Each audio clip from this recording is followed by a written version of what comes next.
Cindy Mooney.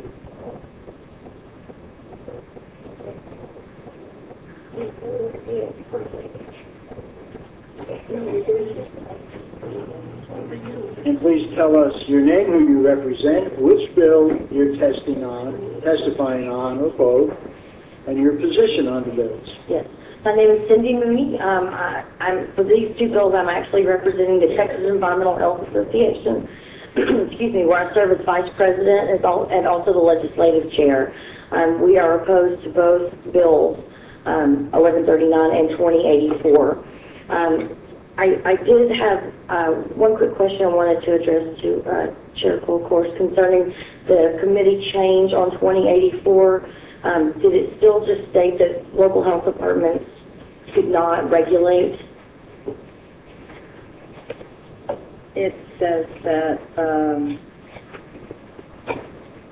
original bill said that we could, local health departments could investigate complaints but could not regulate. Yeah, no, it says section 437.0192, regulation of cottage food production operations by local health departments prohibited. The local health department may not regulate the production of food at a cottage food production operation. Each local health department and the department, which is dishes, shall maintain a record of a complaint made by a person against a cottage food production operator. Great. Thank you for the clarification. Sure. Basically, the Texas Environmental Health Association is a professional organization that encompasses over 1,200 members of the environmental and public health profession throughout the state of Texas. We believe that passing these two bills would send the wrong message to the public about food safety in the state of Texas. At a time when our nation's leaders are passing legislation through the recent signing of the Food Safety Modernization Act to improve food safety, passing these bills would contradict this intent. Enabling production and safe food products from unapproved sources would bring a significant burden of foodborne illness in the state of Texas. Recently, many foodborne outbreaks have occurred that have been linked to non-potentially hazardous foods, including salsa, herbs, cookie dough, cakes, beef jerky, and cream puffs.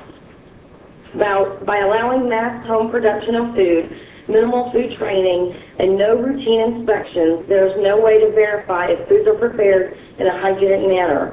There is no regulation on normal household activities, including pets that are in the kitchen, children being present in the kitchen. Okay. Children present in the kitchen. Excuse me, you can let me ask you a question. Oh, okay. So these cookies that they brought to our office this week, we're all in danger. We might get poisoned eating them. They've not been. The kitchen has not been inspected. And we're all at risk for food poisoning up here. Anything that's made in an unapproved from an unapproved kitchen, yes. Well, the whole legislature could have probably done it.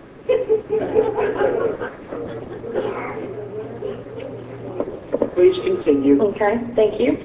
There's no regulation on normal household activities, including pets allowed in a kitchen, children present in the kitchen, and sick household contacts sharing the same facilities. These situations and many others have a negative impact on hygienic practices and are currently not allowed in commercial kitchens for that reason. Excuse me. When a citizen gets ill, who do they typically call first? They're going to call their local health department, since most food establishments are regulated locally. Yet the bill states, or 2084 states that a local health department can investigate but cannot regulate. And with limited resources already, most local health departments will not have the authority to investigate if they have no regulation authority. Basically, in order to protect consumers from an increase in foodborne outbreaks and pathogens, the Texas Environmental Health Association implores you to oppose these bills. Yes. Thank you, Mr. Chairman. And I'm normally very, very supportive of food, protecting folks from foodborne illnesses. But the people who seem to be making people sick are the largest producers of food that we've ever seen, that are regulated by both the FDA, they're regulated by local health departments, they're regulated all the way to the point, and I only say that because even with all of the food safety issues, particularly dealing with peppers or whatever the case may be, we haven't stopped the outbreaks. Those outbreaks have come from mass-produced food, mostly. Am I correct? A lot of the outbreaks that you mentioned, absolutely. And from as a food health professional, I would say that less regulation on facilities by not allowing these home prepared foods to be inspected regularly would be contradictory to that. But the food that millions of people eat, how many, what was that? They had to throw away everything, all the ground beef one place. Then we had the peanut issue. And then we had the pepper issue. Then we had the this. And again, those are places that are inspected on a regular basis by more than one government entity. And so, what's the name of that movie that did where you don't want to see it because you'll never eat anything again? Not the other one. Foodie. Now, no disrespect to the ink. It's just that I think that sometimes I believe in, I'm a tax and spend regulating Democrat.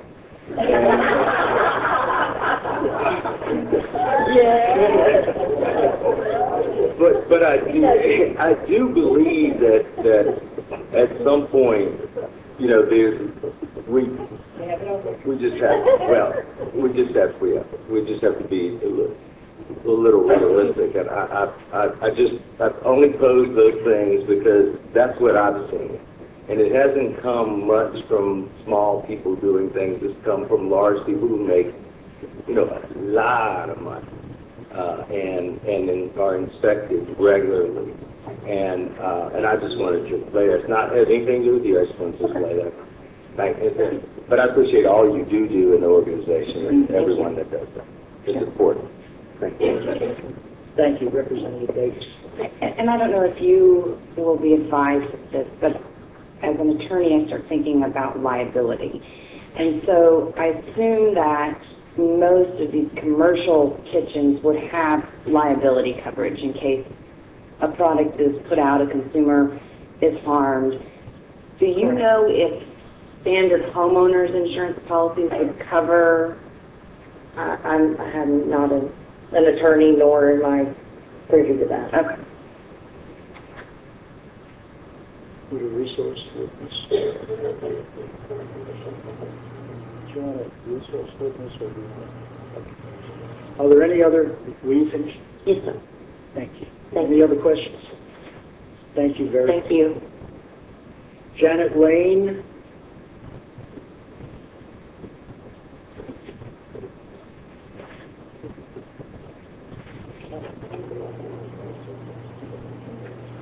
And give us your name, who you represent, which bill you're testifying on, or both, and your position. I'm Janet Lane. I'm with Harris County Public Health and Environmental Services. I am here to speak on behalf of Harris County for opposing both bills, House Bills 1139 and 2084.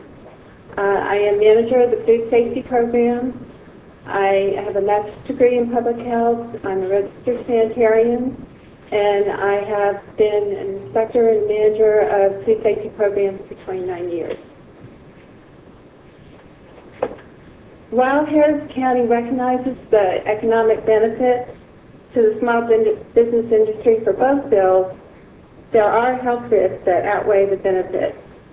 Although cakes, cookies, dried fruit, and other cottage food products specified in the bill are not defined as potentially hazardous foods in the Texas Food Establishment Rules, also known as the Texas Food Code, these foods can transmit disease if contaminated by food handlers during the final food preparation steps, such as decoration or packaging. Cottage foods are sold to consumers ready to eat. That is, that there is no cooking or final kill step needed before they consume the product.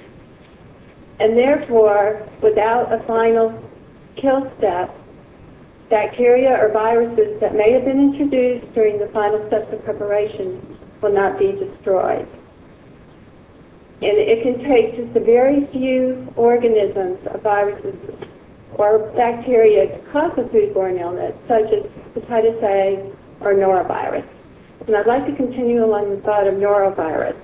Everyone's familiar with norovirus. It's the gastrointestinal disease that races through cruise ships, nursing homes, and other venues where people are living close together. Norovirus is considered by CDC to be a leading cause of foodborne illness. Norovirus can also be easily passed from one family member to another, where, not to be graphic, but bathrooms used by ill family members may be shared by someone preparing cakes for sale. Unlike commercial kitchens, residential kitchens are not equipped with hand sinks, equipment washing sinks, refrigerators, and other equipment dedicated solely to the preparation of food products that will end up in the mouths of consumers. To continue the norovirus scenario, whether a food preparer washes his or her hands in the bathroom sink or an ill person washes their hands in the kitchen sink, it is not unlikely that norovirus particles can be left on faucet handles, be transferred to the hands, and end up in food products such as cake frosting. So although I know the bill specifies that persons who are not permitted or under the direct supervision of someone who is permitted cannot be in the kitchen, at the time of preparation, you're still in the kitchen at other times, or you're still in the bathroom shared by the food preparer. We fully understand that starting up a commercial kitchen can be expensive. What we're starting to see in Harris County is that to avoid some of those expenses, people are starting to share kitchens, share commercial kitchens. They're also leasing space in commercial kitchens. House Bill 1139 does have an education requirement, and that is to be lauded. Our concerns are that the education requirement is a food handler's course, which is essentially a 2-hour course. It focuses on the 5 major risk factors for foodborne illness, but there's very little focus on the definition of potentially hazardous foods. Our concern is that a cottage food preparer may not understand what a potentially hazardous food is. The definition of a potentially hazardous food is over a page long in the Texas Food Establishment Rules. Based on your experience, and we've worked on a bill together. We've had, Thank you. and I do understand the concerns. I actually have a food service manager's certificate, by the way, and this is something else I actually know something